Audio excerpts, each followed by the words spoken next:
On Second Shot, we tackle 2 new headlines every week to find out what kind of wisdom the world is dishing out today. And we want you to be a part of that. When you see a headline you want to take a second shot at, or if you're looking for advice, or just want to tell us what you think of the show, email us at secondshotcast@gmail.com. If you like what you hear, rate us on iTunes. This helps us move up in the ratings so more people will see us. And if you want to hear more, subscribe to the show so that the new episodes will get straight to you every single Friday. We love you. Thanks for listening, and enjoy.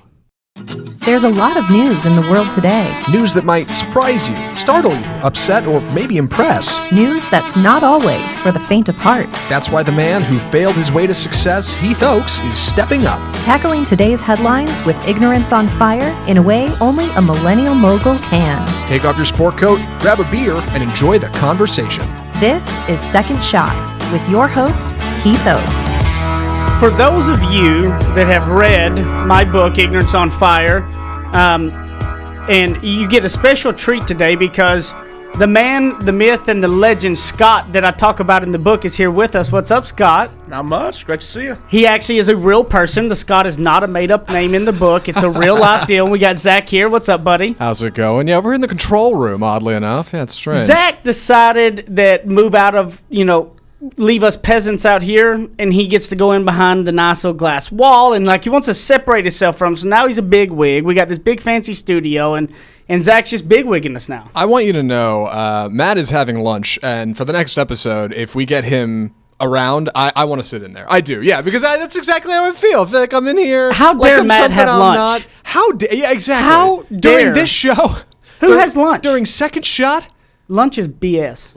Lazy. Yeah. Ooh. We scuffed it down on the way. We came in early and grabbed us a lunch real fast. Yeah. But yeah, I'm glad to have you, Scott. It's been a long time.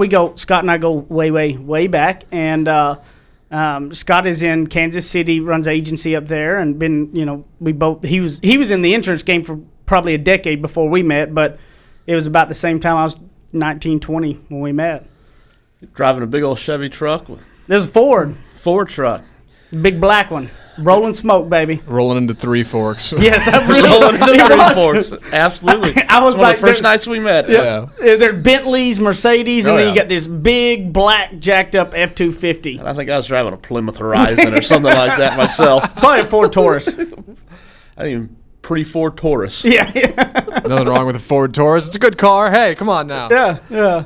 No, that's funny. I'm glad to have you. This will be fun. In third segment, we'll get into a little bit more so you can tell everybody a little bit more about you. But we're going to banter just like we do any other conversations we've had for a long time. Hang on. Going to be a fun ride. This first one is going to be pretty hilarious, I must say. I about died laughing whenever I just glimpsed at it and saw it. So, Zach, why don't you take it off with us? Yes. The headline is, Tennessee grandma brings Doritos bag full of drugs to prison. Tennessee grandmother was arrested after she brought a Doritos bag full of drugs to prison, but told police her grandson had tricked her into bringing the banned item. She was visiting her grandson, Cody, an inmate at Shelby County Division of Corrections. When she slipped him a bag of Doritos, an officer went over, asked the duo what was going on, had her hand the bag over, and sure enough, found a bunch of bad stuff in there. Yeah. So what do you think about this? There's Steve? so many bad things. Well, number one, doesn't it seem like that story is perfect fit for Tennessee?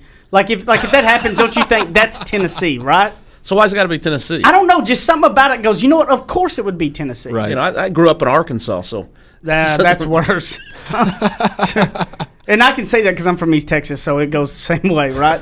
The other thing is the grandson screwing his grandma. Really? That's dirty. Right? Oh yeah, and to be clear, there was a lot of stuff in here. He had 5 different kinds of drugs in there, multiple grams of each one. I don't know if I should be specific and read it. Really, the question I got to ask first off, I guess she wasn't very familiar with Doritos. You know, they're not particularly they're particularly airy chip. They're not very chunky. So when you're holding the bag of Doritos, you got to wonder, right? Hey, with all the new flavors, it's just the flavor of the month. Yeah. There is always a new flavor, isn't there? Yeah. When I read this, I thought about it. That old thing of don't judge a book by its cover. You never know. You never know what you got. And you know what? In our world, it's big time because a lot of these people say they only recruit, quote unquote, quality people, for instance. Quality, it may not always look on the surface as quality. It's the inner quality you got to find. And you can't ever judge something that you really don't know. And it's hard to do Would you agree? I mean, that's very difficult to do, to get past the biases of the initial look or thought or preference or something, you know? I mean, that's crazy. We're taught as little kids to judge the book by its cover. Yeah. And when we get into sales, you got to go to college. We're given resume after resume, and hey, you're taught to look for this, look for that, look for that. None of it talks about looking for heart. Yeah. None of it looks about what am I willing to do to be better than I am today. Yeah. And absolutely. Well, and I think in today's society in general, you know, I mean, we've all, you know, there's always been judging of people of all kinds of things. And, you know, what I found out whenever I got out of kind of the little bubble that I grew up in, you know, which is a great bubble, but it was just a small bubble, there's not much else, was that it's not about the outside of anything, whether it's color, whether it's religion, whether it's race, whether it's all of those things. It's all about somebody's inner, you know, and it doesn't matter if they come from any of those. You can't judge just by the look. You know, how many people, you can look at that Doritos bag if old grandma comes walking in there. Right. But how many times do we walk by somebody and not have a conversation just because we're afraid of what they're wearing or what they're looking like? Because they're different. They're different. They're different than us. Afraid to get outside my own little box. Yep.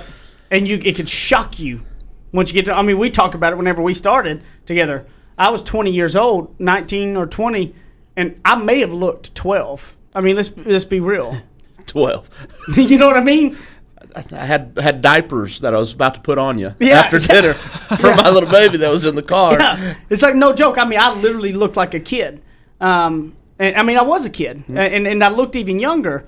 And a lot of people would have judged that. A lot of people would judge my accent as being, you know, not a very intelligent person, which I'm not. But you judge those things and think you can take these biases of people in general when you can't do that. But how do you get out of your comfort zone with that? How do you get yourself, if you're somebody who catches yourself judging something, how do you kind of work yourself out of that? It's got to be purposeful. Got to be purposeful action. You've got. What do you mean by that?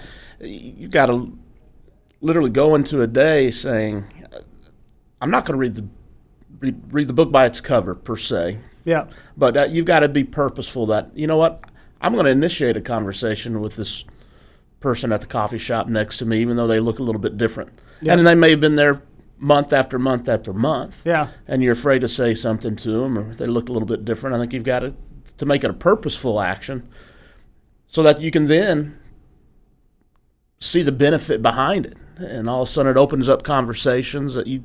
And don't you think that in like our type of walk that we come in contact with so many different types of people so often, that's what's helped us be more of a open, because I know you as well.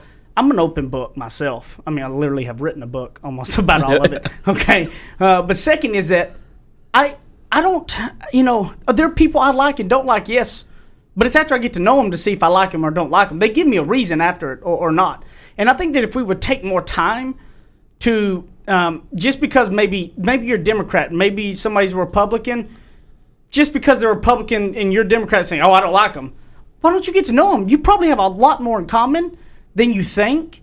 Besides this one little title of thing you know have a stigma with that you stand with, y'all probably both like a lot of the same things, you know? Yeah, no, right, but even think of, on the business setting, think of the lives that we've been blessed to work with. Yep. Or half of those people wouldn't be in the insurance industry because other people wouldn't give them an opportunity. Never gave him the shot. And how many people would have hired Nick Whitaker? Nobody. Jeff Belfort. Yeah, all of them. The one seeing his office today, going back 10 years after we first met, where he is, and success, and the lives he's changing. Yep. It's the fact that your selfishness prevents you from having a conversation that can change his life. But the number of lives he's changed, he's got 15 people's lives in there making a living who are helping other people. It's a cascade effect that unless you take that opportunity to say, how are you? One of the fastest off to a start salespeople that we had was Nick Whitaker. Came into an interview, and he was about 19, with some tore up. He actually had some khakis on, but they were worn out pretty wholly. Nirvana T-shirt tucked in with his spiked up hair. The kid couldn't spell insurance. Most people would have kicked him out and said, how dare you come in here like this, right? Well, we hired him, and he was rock star beyond rock stars. Went with me to Florida as a trainer with me and killed it there. I mean, now he's selling Jesus to everybody. He's a minister for East West, doing big things, selling God everywhere. Most people would have turned him away because of just his original look. Right, absolutely. Which is a sad thing. So I want to challenge everybody out there. stop judging people by maybe this one belief they got or don't have. You can find common ground with people if you open up your heart with love, and if you open it up with a book of, I want to get to know people versus just because they're Democrat, I hate them, or just because they're a woman or black or white or Asian or whatever. Get to know them first, and then you can hate them afterwards if you don't like them, but get to know them. Judge them by the back cover versus Judge the them front. by the back cover, not the front. And you know what? Grandma, you better check her when she comes into jail next time. Grandma was loading around a lot of pot. I mean, all kinds of pot, coke, meth. Oh, all this yeah, stuff. yeah, I mean, yeah. Grandma wasn't playing. She didn't just have a couple of grams of pot. This woman had meth and some. I mean, look. If she done it, she did it big, right? We're gonna be right back in a minute for the second segment of Second Shot.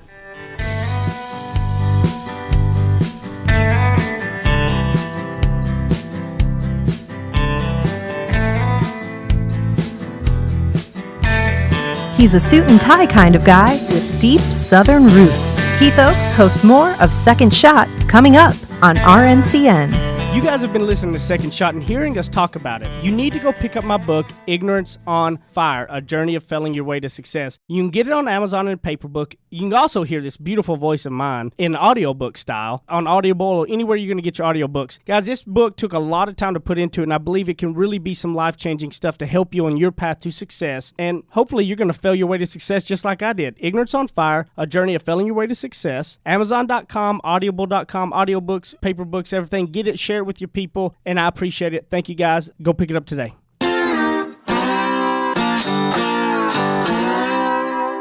Ready? Aim. Fire. Second Shot is back for another round on RNCN. Yeah, right as we got to come back at it, my phone decides to take off ringing when I had it on silent. I don't know how that happened. I had no idea how that happened. No, it's not my fault. Hey, I'm not taking responsibility. Somebody else touched my phone, not me. Taking responsibility is tough these days, man. that's what I'm here for. Yeah. Just blame Scott. Yeah, blame it all on Scott, and it'll all work out There just you go. fine. Just put my name on the trophy. Put my name on the trophy. Yeah, you'd talk about it. You got to get a trophy, don't you? You're the dad. Everybody got to get a trophy.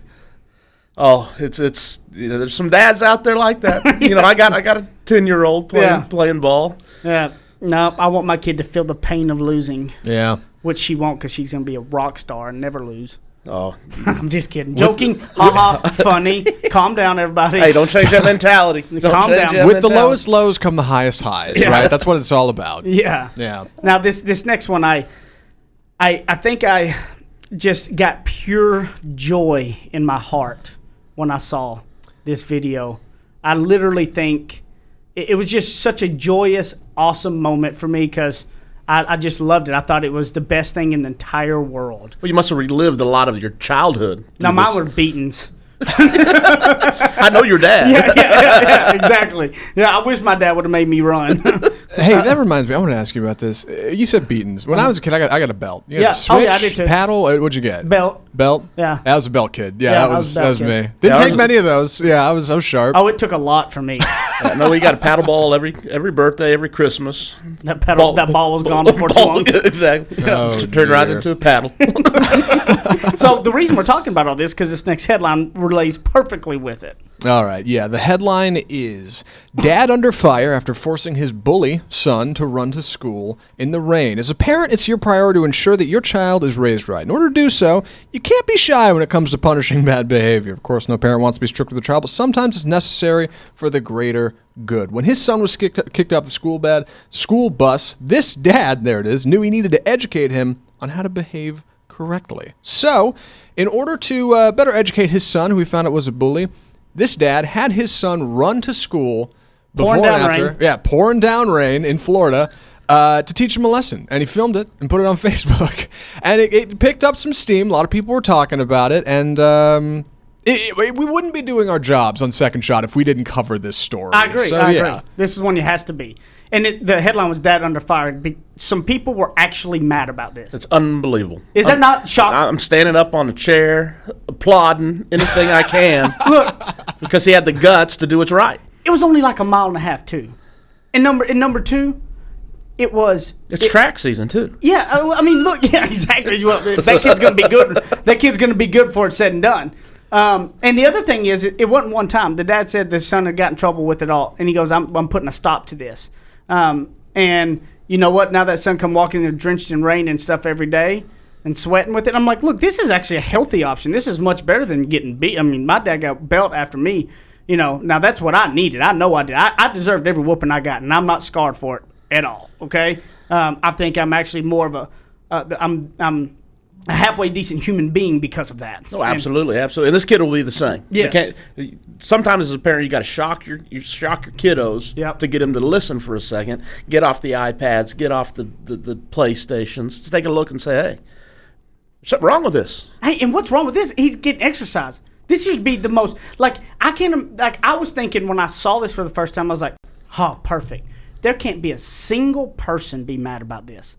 It's about 1.5 miles from school, right? Well, and it's exercise. You hadn't gone to the carpool line yet. No, I haven't. No, you get to the carpool line, there's going to be people finding crazy things to get upset about. And one of these, unbelievable. This is because I thought this was, and the way the dad talked on the camera and everything, we're going to have a link to the video in our show notes in case you haven't seen it. But, I thought it was amazing. I thought it was a great tactic. I thought it was, and you see the son running with his backpack over his head, like trying to shield himself from the rain. And I was laughing the whole time. It's 1.5 miles. It's not going to make a exactly. difference. You're getting soaked. Yeah. But I go, because bullying's real. Bullying and it's crazy. And, I got a middle school daughter. It's real. Yeah. It's real. I and bet it's you real it's serious. Next level there, yeah. And it's real serious. And Especially what I with loved about this bullying too. Yeah. What I loved about this story was it wasn't just made him run. They had a conversation. Yep. They talked about it. He understood what was wrong with the situation, and he learns from it, we hope. Yeah. Well, here's the thing. If you got these kids, if you got a kid that's being a bully, that's your job as a parent to do everything you can to get that in control. Because that's not, this stuff of putting them, but look, I would say, everybody's going to learn from everything. But I'm going to tell you, this is going to be a shocking wake-up for the kid. But I can't believe that there was anybody mad about it. You're going through with the middle school daughter. You've got the older kids than me. What are things you do with this as a parent with these type of situations? Have you had your kids that have they kind of changed the character on themselves? And how do you react? Well, it's hard to know. There's so many different avenues for them to be bullied or to be the bully. Yeah. And a lot of times they may not even really understand that they're doing it at the same time. Yeah. Because we're doing the cool thing. We're on the Snapchats. We're on the Instagrams and whatnot. And Yeah. all that's over my head. Yeah. Laugh about me just having a LinkedIn profile. Me and Robert Halbert are Yeah, cool yeah. for a reason. Yeah, exactly. But there's so many avenues and ways for them to create stress amongst their peers. And a lot of times they don't know they're doing it. Yeah. And if we don't find out about it, it's going to grow. But tell me this. This is what I think happens a lot. You got the experience in this. I don't. Is that parents think their kids are all way too perfect, and when they get told things, they ignore them. Oh, absolutely. They think it's always somebody else's Absolutely. fault. That's the biggest challenge. So what I like about what this dad did? Instead of being like, well, no, that's not my son, that's not anything. You know what? He looked into it and said, you know what? He is Absolutely. bullying, and he's taking it. And I think, you know what? As parents, And it's my fault. Yep. I've got to take responsibility Yes. for it, and that is the biggest challenge. Yeah. Because we see it all the time, and They always think their kid's perfect. My wife is more involved with it than I am, as she's picking the kids up from school and whatnot. She's trying to initiate conversations and be told, "Oh, that's not my son. That's not my daughter. You got somebody else," and that creates a challenge Yes. as well because you don't want you playing with Billy Bob. Yeah. And, Look, I think you got to take it as always, where there's smoke, there's fire. We have to, you as parents, and us as parents, I guess I'm a parent now, I keep forgetting Absolutely. sometimes. Us as parents have to take control of it and say, look, is it always, somebody says something about our kid always right? No, it's not always right, but you need to take but that. we've got to take responsibility for it. As a parent, you're if we know first- about it, we're the ones at fault, in my opinion. You're correct. I agree. And your first reaction should be, I got to figure out, that's probably my kid has probably done something to that, and I'm going to dig in to find out. Versus, put your guard up, your blocks up, saying, that's not my kid, how dare you. When you start, you're not setting your kid up for success. When you continue to let your kid skate by because they're perfect Molly and perfect Billy or whatever, you're hurting them. Right. And it goes to the kids getting a trophy for competing. Yeah. It goes to, you overlook these things, then it becomes an okay event in their Yep. life. and it just starts to grow and grow and grow. So you've got to tackle it as a parent, and that's the biggest thing I see out there in suburbia today is parents afraid to take accountability for themselves and their children. Oh, well, they are, absolutely. I mean, because back, I go back and I think about it, and my dad was, like I said, I went to a really small school, okay? And my dad was the school board president, and a new junior high principal came in. Junior high was my really hell years. Like, I was a hellion beyond a hellion in junior high. And the new junior high principal came in, and I'll never forget, I got, in trouble. I did something stupid, and I had to go to the principal's office. So, and the principal in there just... Something stupid. Yeah, I always do something stupid. And he goes, I hear him go into the other room because, my dad's school board president. He knows that. He's new on the job, right? Right. And I hear him on the speakerphone, Stevie, I just want to call you that I got your son in here, and he did blah, blah, blah, blah, blah. Coming up in a minute, Zach, you got to bleep this for my preacher. My preacher listens, I found out, so we got to bleep cuss words now. But he said, I hear him go, Stevie, your son did da-da-da, and I'll hear my dad go, why are you calling me? Whoop his ass and send him back to class. Don't call me.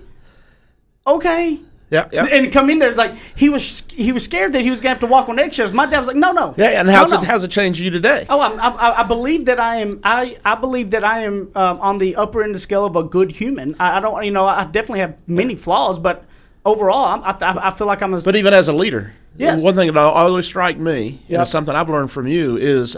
You need to say what you need to say when you need to say it. Yep. And not be afraid how it's going to hurt somebody. Yep. And that's what this dad's doing. He's saying, my son needs this. Yep. It makes a big impact not only on his life, but the lives of those he touches. Yep. And I've got to do something. And for somebody to say that's wrong, they're crazy. absolutely crazy. They're the ones that are going to have the kids running around doing really bad stuff because they're never going to have to face up to any facts in life. And truth of the matter is, people in life, that's reality. Yeah, it's the old, when you're pointing a finger at somebody, you got 4 pointing back at you. Yeah. And I think as parents, we got to take action and stop having a wall up. If somebody brings a criticism of our kids up, we need to look into it because I think there's not enough people looking into them, and this stuff is continuing to happen. So, but you know what? Clapping the hands. Good job. I love you, Dad. You're awesome. That was legit, and if you're pissed off about it, then you're probably not listening to this show, actually, because you wouldn't like us. Exactly. But we'll be back in a minute on this third segment, and we're going to get to know you a little bit better, Scott. Hang on.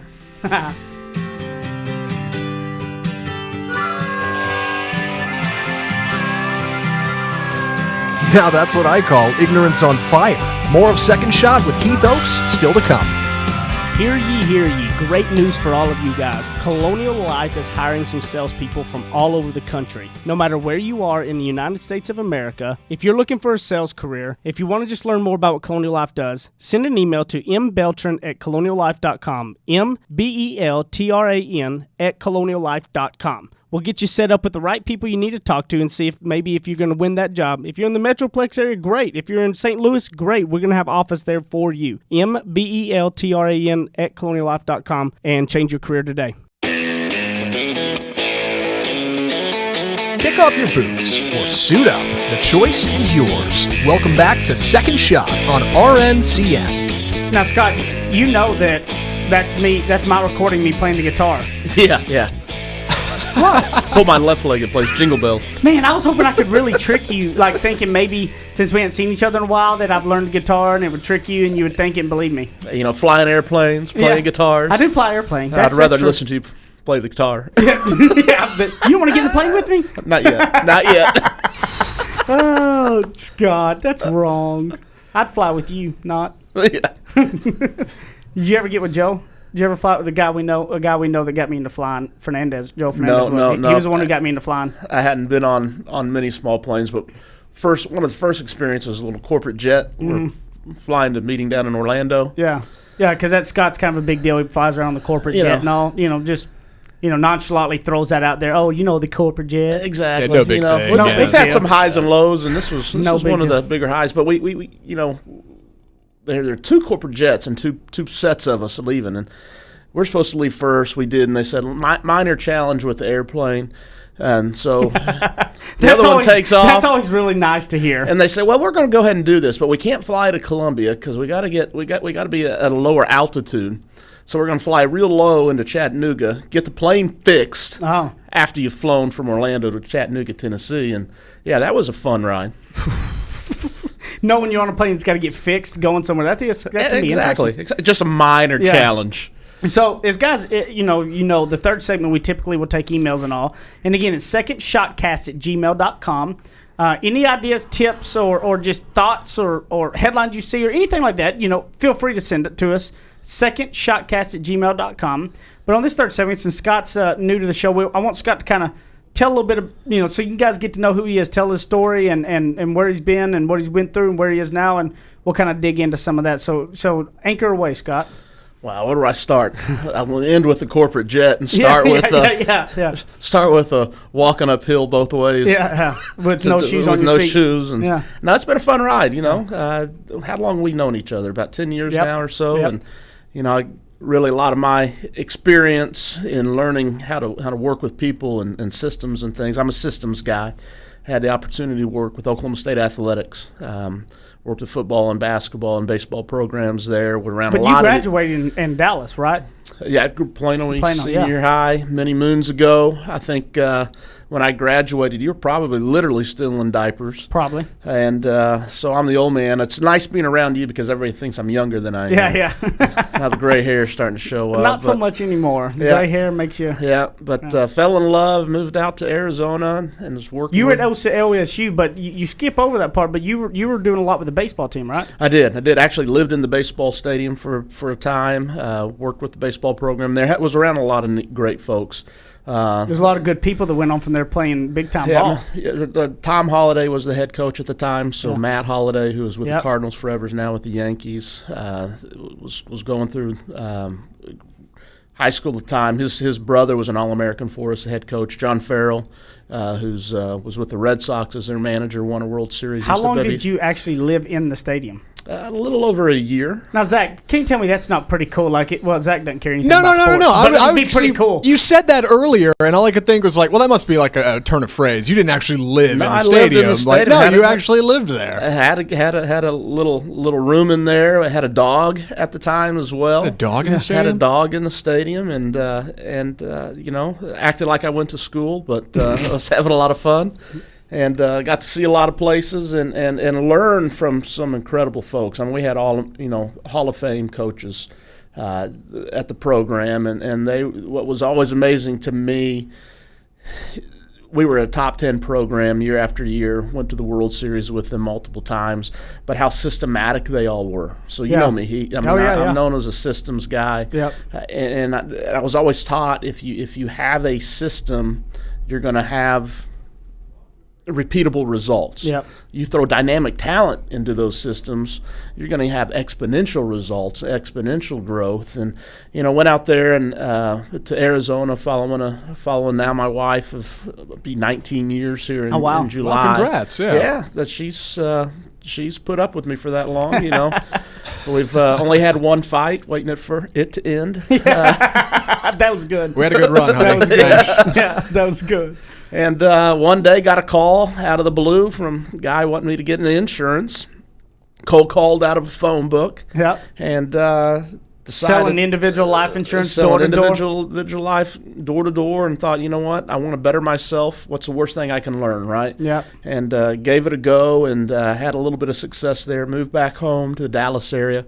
Had a PNC agency, property and casualty, selling a lot of home and autos, and that industry blessed me.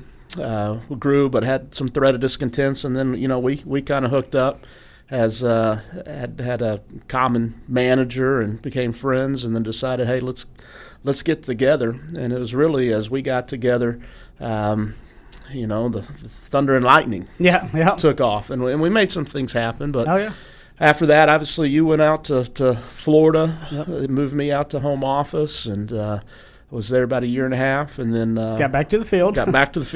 And up in Kansas City, and you've been there now. What, 6 years? 6 years, a little over 6 years now. Yeah. What's interesting though is what Scott kind of skipped over was a really tough part, because he had his agency, his PNC agency, that was one of the largest agencies in the region for that carrier, and doing really well. And I think this story is what's interesting that a lot of people need to learn and realize, is that Scott and his wife, y'all tried for a while, and you had your first child, and you told.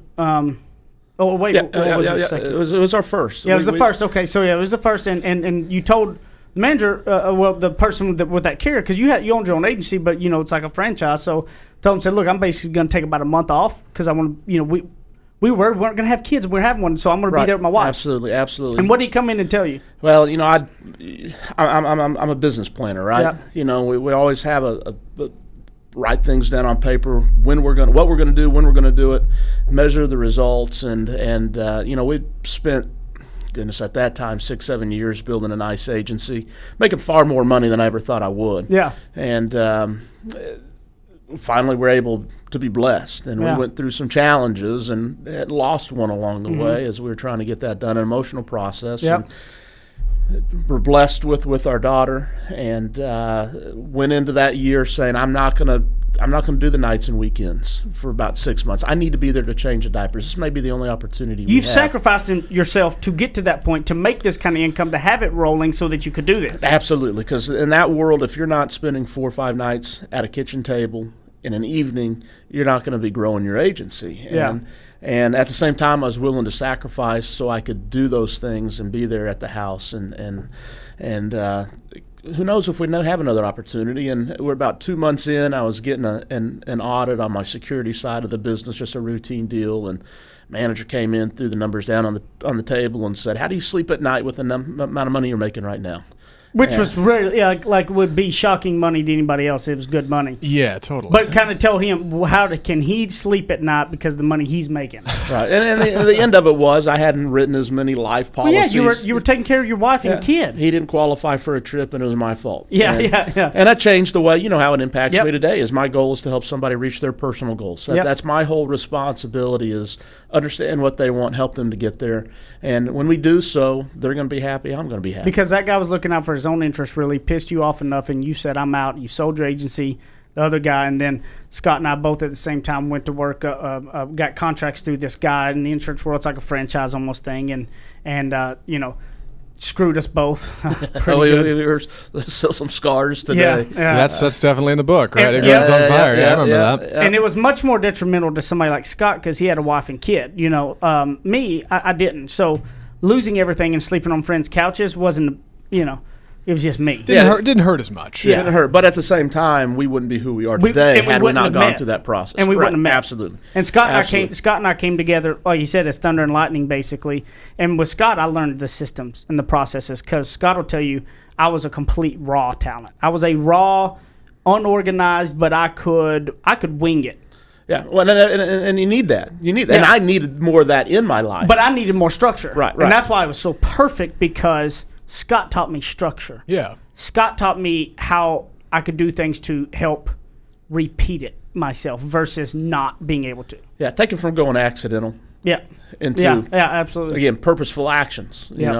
As we went through, and then so now we're up in the Kansas City area. We've got a couple kiddos, middle schooler, and how old is Tatum now? Tatum is 12 years old. Can you believe that? That's shocking. That's crazy. Still got the picture of coming out to her. I think it was her third or fourth birthday party. Yeah. Still got some of that makeup kit. Yeah, that's fun. And what's really cool too, Zach, is that when we had Brighton, his daughter Tatum made Brighton a burp cloth and a blanket. She actually made it, sewed it, and everything. And I was telling Scott, I said, she needs to make these because they were actually genius. Yeah. They were actually the ones we used because they were big enough and they stayed. And she actually had it shaped in a way that it went around your neck. It was amazing. I was like, really? I called Scott and I said, Scott, did Tatum really make this? Or did, I run my own little sweatshop now on the side. Yeah, I'm like, is he running a sweatshop up here? I go, because this burp cloth is actually one that we use the most. Because it stays around the neck perfectly, and none of the other ones do. It was amazing. Yeah, she loves to do the sewing. She's making bags for everybody, so travel bags and everything. And your kids are beautiful. His kids are just drop dead gorgeous. I mean, it looked like a magazine, a country living magazine with his daughter and son's pictures behind his desk back in the day. literally Got my was- wife's looks, my personality. So it's a they great got marriage. them big blue eyes. You know? How old is Tatum, you said? She's 12, so she's 6th grade this year. Man, no way my parents would have let me around sewing needles when I was 12. Would you poke somebody's eye out? Probably my own. Yeah, that's probably how that would have gone. Yeah. You know, Well, we combat that with baseball bats on the other side of it. There you Yeah, go. yeah, yeah. Yeah.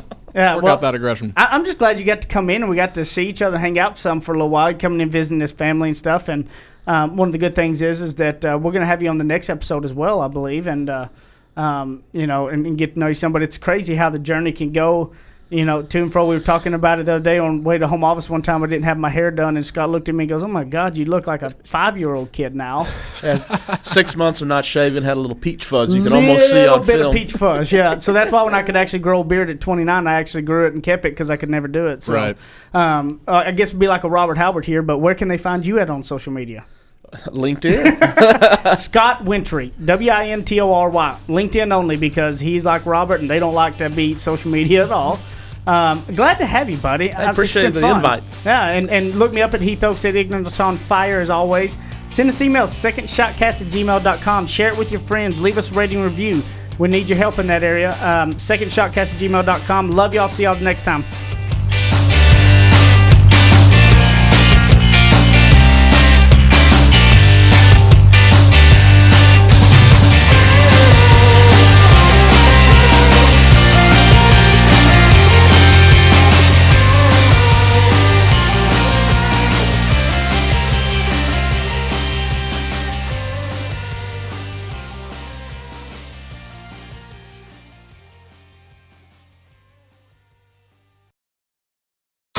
You're listening to RNCN, the digital destination for premium talk radio.